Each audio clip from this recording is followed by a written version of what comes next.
네, 미국의 PPI 생산자 물가지수가 역대 최고치를 경신하면서 초인플레에 대한 우려가 다시금 커지고 있습니다. 그리고 FOMC 경계감까지 계속 나타나고 있는 상황인데요. 오늘 이창훈 전 공무원 연금공단 자금운용단장과 이야기 나눠보겠습니다. 안녕하세요. 네, 안녕하십니까. 네. 말씀드린 것처럼 PPI가 이제 9.6%까지 치솟아서 어제 뉴욕장도 힘들었고 오늘 우리 시장도 다시 하락으로 방향을 틀었습니다. 네, 어떻게 시장을 바라보고 계신지 궁금한데요. 근데 이제 좀 걱정은 해야 되는 것 같아요. 네. 제 생각에는. 그러니까 과거에는 보면은 이제 이런 FOMC 이벤트 같은 게 있으면 통상 이제 이벤트 이후에는 시장이 반등을 해주는 그런 패턴을 보여왔거든요. 그동안에는 꾸준하게 뭐 특히 미국 시장도 그랬는데, 근데 지금 저희가 경험하는 이 물가 수준이라고 하는 게 숫자로 보니까 뭐 9% 이렇게 담담한 것 같지만 사실 이게 40년 만에 우리가 처음 경험한다는 얘기거든요. 네.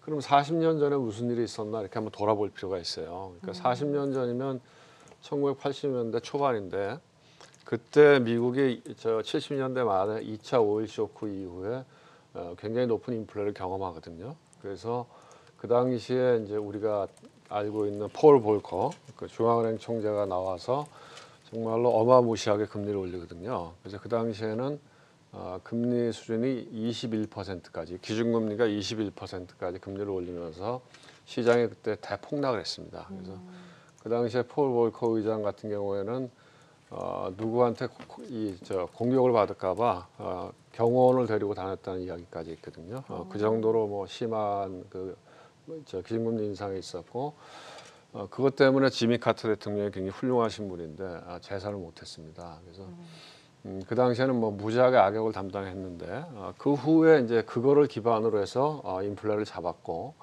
그 후에 미국 경제가 10년, 20년 장기화한 가는 기틀을 만든 사람이다. 그래서 그 후에는 굉장히 평가가 좋았던 중앙은행 총재인데 지금 어쨌든 그 나타나고 있는 물가 수준이라고 하는 게 이게 9%면 이게 작은 게 아니거든요. 엄청나게 높고 그 다음에 이게 기저효과도 아니고 크게 보면 이제 글로벌 공급망에서 서플라이 체인에서 문제가 생긴 거고 또 하나 원인은 이 원자재 가격들이 많이 올라가서 공급 사이드에서 문제가 생긴 거기 때문에 이게 물론 이제 지금이 최고 수준인 것 같긴 해요. 왜냐하면 이제 원유 가격 같은 경우가 11월 달 물가에 반영됐을 텐데 그 당시에 원유가가 80불이 넘어갔는데 지금 70불대로 내려와 있기 때문에 조금 떨어지긴 하겠지만 기조적으로 굉장히 높은 수준의 인플레이션이 유지가 된다고 하면 제가 생각엔 페드의 정책이 굉장히 매파적으로 바뀔 가능성이 높다. 그래서 좀 조심스럽게 봐야 되는 국면인 것 같아요.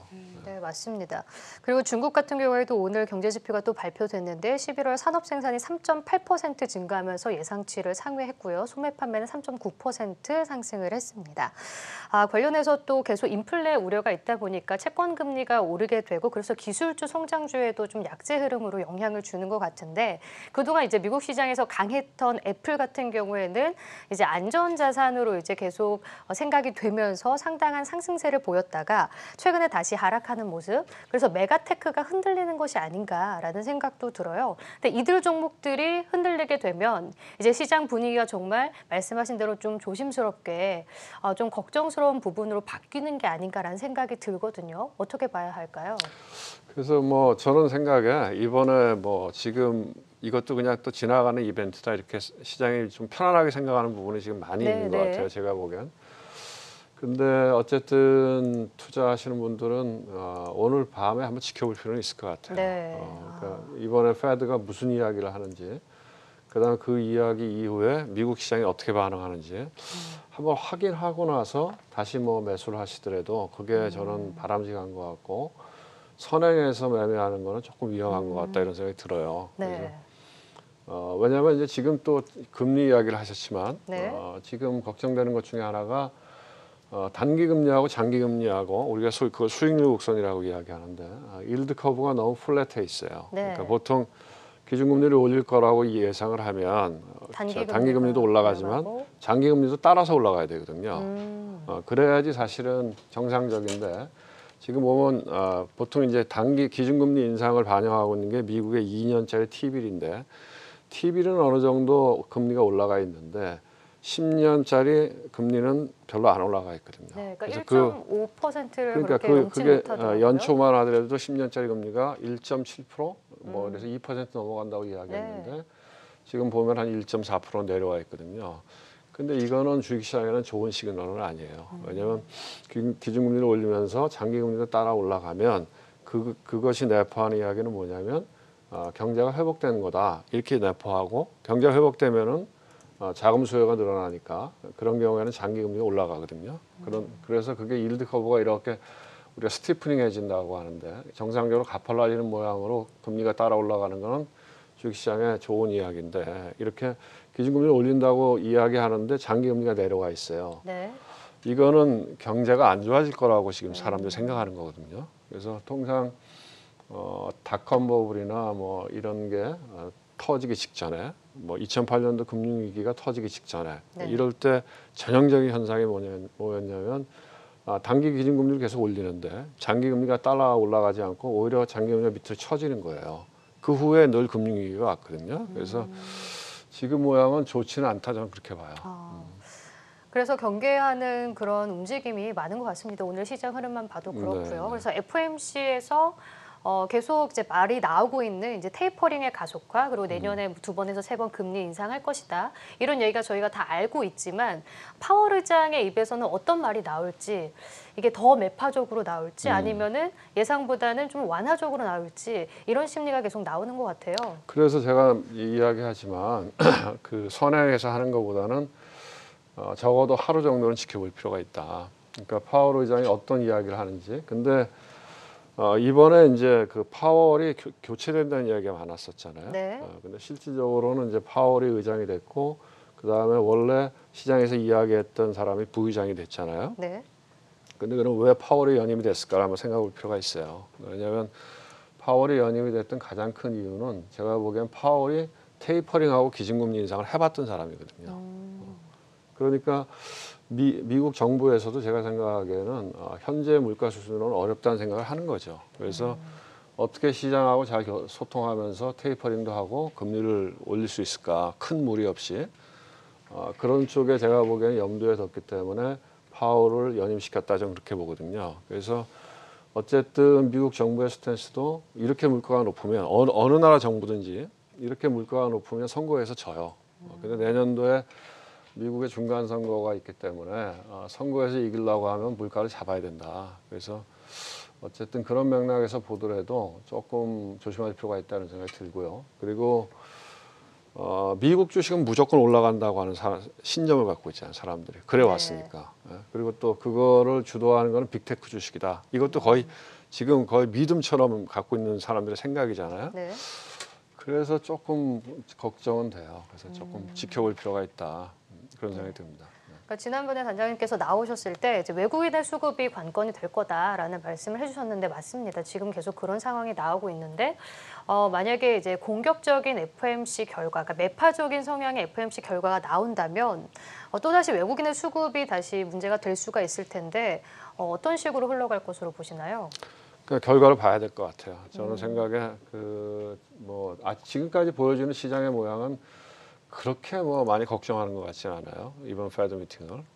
그래서 어쨌든 그 오늘 밤에 이제 그 페드의 결정, 뭐 그건 이제 테이퍼링의 가속화일 텐데, 근데 그게 시장이 생각하는 대로 한 300억 불로 늘리고 뭐 큰 무리 없이 하고 내년 3월달에 끝내고 내년 2분기 정도에 기준금리 한 번 인상하고 연말에 한 번 하고 2번 정도 하고 이거는 이제 시장이 지금 다 반영하고 있거든요. 그 정도는. 근데 거기에서 조금 더 앞서 나가는지 안 나가는지 이런 것들을 봐야 될 것 같고 그래서 만약에 뭐 별일이 없다고 하면 지금 제가 보기에는 외국인들이 한국에 들어오는 가장 큰 이유는 주식을 보시면 아시겠지만 반도체를 사고 있는 거거든요. 네. 보시면은 D램 익스체인지 인덱스가 이렇게 바닥을 치고서 위로 이제 살짝 이제 바닥을 치고 조금씩 올라가고 있어요. 그리고 기존에 이제 그 여름에 그 뭐 모건 스탠리 같은 데서 윈터 이즈 커밍이라는 리포트가 나올 때 그때 보면 반도체의 겨울이 왔다, 올 거다, 심할 거다 이런 얘기를 했는데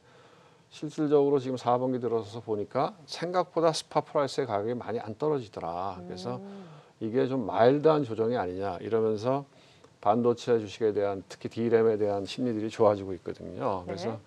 뭐 큰 무리가 없으면 제가 보기에는 우리나라 주식시장이 또 밸류에이션도 싸고 하기 때문에 외국인들의 매수가 좀 들어올 수는 있겠다 이런 생각을 갖고 있어요. 그런데 오늘 밤에 페드가 굉장히 매파적인 이야기를 하고 미국 시장에서 반응해서 미국 시장에 빠지고 그다음에 변동성 지표인 빅스가 올라가고 그런 상황이 되면은 아마 돈이 들어오기는 어렵다 이렇게 봅니다. 네. 그럼 예상보다 FOMC가 완화적으로 나오면 그렇다면 외국인들이 최근에 좀 관심을 갖고 있는 반도체 쪽에 접근하는 것도 좀 유효하다라는 네, 말씀을 네, 네, 해주신 것 같습니다.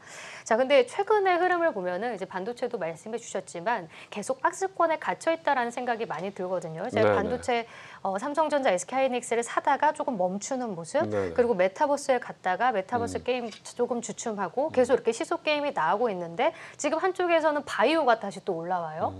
그래서 좀 혼란스러운 상황이긴 한데 네. 이러한 관점에서 본다면 개인 투자자들이 접근하기 상당히 어렵거든요. 근데 어떤 전략을 지금 짜야 되는 거죠? 그러니까 뭐 제가 반복해서 말씀드리지만 어쨌든 시장의 방향이 큰 흐름이 어떻게 가느냐 하는 걸 한번 보시고 근데 큰 흐름이 이게 좀 우리가 얘기하자면 이제 위험 선호도의 변화가 크게 없이 미국 시장이 다시 이제 안정을 찾고 올라간다고 하면 뭐 우리 시장도 다시 이제 게임은 다시 시작되겠죠. 근데 말씀하신 대로 최근에 이제 주도했던 것들 제가 올해 장을 총체적으로 보면 제가 보기엔 테마장이었다 이런 생각이 들거든요. 중소형주 테마장. 네. 왜냐하면 수급이 안 좋았어요 올해 내내. 수급이 안 좋았기 때문에 대형주가 올라가긴 되게 어려웠던 상황인 거고 제한된 수급에서 제가 보기엔 테마 중심으로 시장이 계속 돌았고 그 테마에 선두에 섰던 게 2차 전지 소재주, 그다음에 하반기 들어서는 메타버스, 최근에는 반도체 뭐 이런 거죠. 그리고 이제 또 하나의 트렌드가 뭐냐면 액티브 ETF가 굉장히 이제 활성화되기 시작했어요. 우리 시장에서. 과거의 ETF는 뭐 인덱스 ETF, 업종 섹터 ETF 뭐 이런 거였는데 최근에 보면 이제 테마별로 지금 우리가 얘기했던 2차 전지, 그다음에 뭐 메타버스, 네. 뭐 이런 그렇게 테마별로 또 뭐 수소, 뭐 또 탄소 중립 이렇게 이제 테마별로 액티브 ETF가 네. 나오는 거거든요. 그래서 이제 그런 것들이 시장에서 팔리면 그거에 관련된 주식이 수급이 좋아지기 때문에 그 주가가 많이 올라가는 그런 현상을 보였는데 제가 지금 느끼기에는 이제 예를 들면 이런 거죠. 밸류에이션 갭이 너무 커졌다. 그 안에서. 그러면 이제 2차 전지 소재 이렇게 놓고 보면 2차 전지의 대표적인 기업이 우리가 이야기하라면 대형주에서는 뭐 LG화학, 이제 LG 에너지 솔루션이 되겠죠. 네. 그다음에 삼성 SDI, 뭐 SK 이노베이션 이런 주식은 이제 안 쳐다보잖아요. 올해 네. 내내. 대신에 뭐 에코프로비엠, 첨보, 뭐 일진 소재 머티리얼스 쪽으로. 네. 이런 거 근데 이런 것들을 보면 지금 퍼가 100배거든요. 네, 많이 올랐죠. 그다음에 PBR이 10배가 넘어요. 그런데 이제 이쪽 주식을 보면 뭐 굉장히 낮아요. 네, 배터리 셀 쪽으로는 그래서 그렇게 그거는 높지 제가 않고. 보기엔 이게 이 전형적인 테마 ETF가 갖고 온 현상이다. 근데 아무리 그래도 밸류에이션이 이렇게 벌어질 수는 없다. 그래서 이제 그런 맥락에서 제가 보기에는 지금 뭐 많이 올라가고 있는 2차 전지 소재 이런 것들은 저는 과대평가되어 있다고 봐요. 왜냐하면 그게 플랫폼 주식도 아니고 무슨 바이오 주식도 아니고 제조업인데 그거는 좀 아닌 것 같고요.